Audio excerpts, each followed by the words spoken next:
Alright guys, today we're going to look at graphing linear equations, specifically linear equations that are already in slope-intercept form.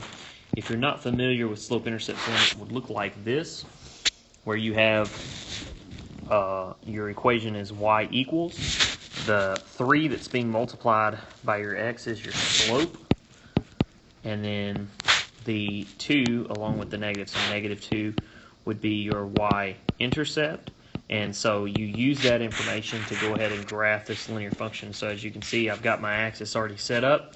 And so I'm going to go ahead and show you what this graph would look like. Your first step is you're going to graph that y-intercept, that negative 2. The y-intercept is where a line crosses the y-axis.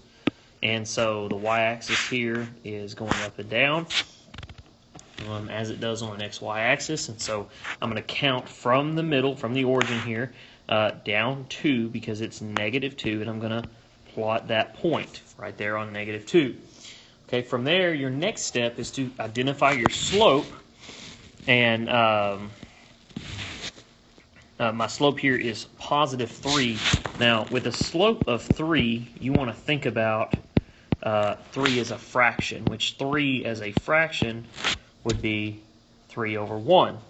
And so the way you count that is you're going to go up 3 because it's positive, and you're going to go right 1 because it's also positive. If your 3 was negative, you would go down. If your 1 was negative, you would go left. And so you're going to start from that y-intercept, and you're going to count 1, 2, 3, and then right 1, and you're going to plot that point. 1, 2, 3, right 1, and plot that point. 1, 2, 3, right 1, and plot that point. You do that basically till you have enough points to create your straight line. Then your final step is going to be to connect those.